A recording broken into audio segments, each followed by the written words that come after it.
Hi friends, मैं तरन्नुम। आज हम लोग सब्जेक्ट इंग्लिश फ्लेमिंगो बुक के पोइट्री सेक्शन जिसमें से लेसन 1 माई मदर एट 66 पढ़ने जा रहे हैं, विच हैज़ रिटन बाई कमला दास, जिसे कमला दास के द्वारा लिखा गया है।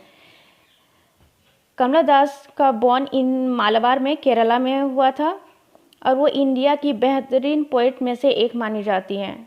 उसके वर्क की खासियत ये है कि आपको उनकी रचनाओं में ओरिजिनलिटी देखने को मिलेगी, वास्तविकता देखने को मिलेगी, वर्सैटिलिटी देखने को मिलेगी और indigenous flavour of the soil देखने को मिलेगी। यानी उसका जो रचनाओं में जो सबसे मेन चीज़ देखने को मिला वो उसका मिट्टी से जुड़ाव है। और कमला दास यहाँ पे इस कविता के माध्यम से माई मदर एट 66 जिस चीज़ को सबसे ज़्यादा उल्लेख किया है वो है द फियर ऑफ एजिंग और अल्टीमेट डेथ और सेपरेशन, यानी उम्र का बढ़ना और किस तरह से मृत्यु आती है और कैसे किसी से अलग होते हैं, दूर जाते हैं। तो उस चीज़ के वर्णन इन्होंने बहुत ही अच्छे तरीके से किया है। क्योंकि फ्रेंड्स, हम लोग भी जानते हैं कि ageing is a natural process, उम्र का बढ़ना एक प्राकृतिक प्रोसेस होता है।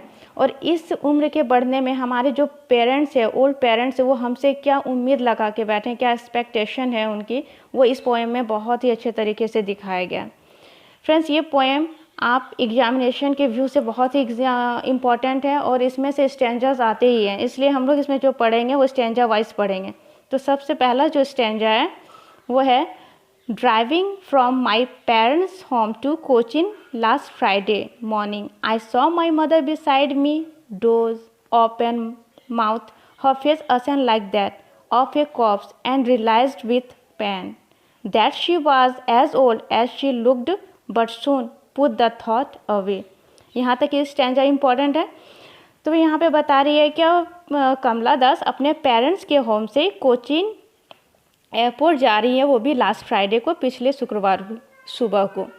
उसके बगल में वो अपनी मम्मी को बैठी हुई देखती हैं। उसकी मम्मी का जो फेस है उसका किस तरह से यहाँ पे वर्णन किया गया है कि उसकी मदर का फेस है डोज, वो डोज कर रही है। डोज मीन्स होता है शॉर्ट नैप, यानी जो छोटे रूप में नींद लेना, स्लीपिंग करना, झपकी लेना, वो है। ओपन माउथ मीन्स हो गया खुला हुआ खुला हुआ माउथ, उसका मुंह। हर फेस असन लाइक दैट, उसका चेहरा भी अशयन पड़ गया, यानी पीला पड़ गया है। और ये सब देखने के बाद उसको लग रहा है कि सारा शरीर उसका कॉर्प्स के समान, यानी एक डेड बॉडी के समान दिखाई दे रहा है।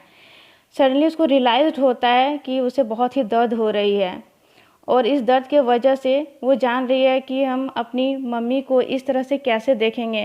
वो जैसे ही इसका होता है एहसास कि अब शायद इस उम्र में उसकी मम्मी इसको छोड़ कर ना चली जाए, तो अपने वो क्या करती, थॉट को बाहर निकाल देती है और उस चीज़ से अपना ध्यान को भटकाने की कोशिश करती है। तो पहला स्टैंजा में फ्रेंड्स हम लोगों ने यहीं तक देखा। इस स्टैंजा के इम्पॉर्टेंट क्वेश्चंस हैं। फर्स्ट इम्पॉर्टेंट क्वेश्चन है name the poem and the poet. तो आंसर है the name of the poem is my mother at 66 and the poet name is Kamala Das. Second question है where was the poet driving to. Answer will be the poet was driving from her parents home to the Cochin airport. Third question है What did the poet notice about her mother?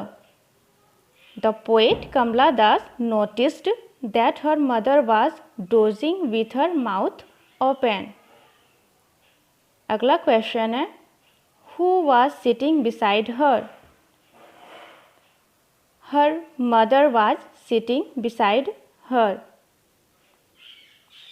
Next question है Why did the poet notice while her mother sat beside her?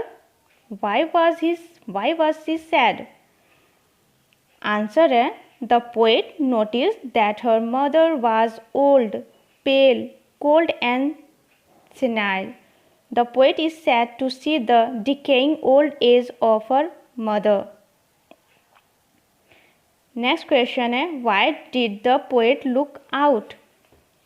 Answer है The poet wants to get out of the sad thoughts about her old mother. Hence she look out to see a picture of life, happiness and activities.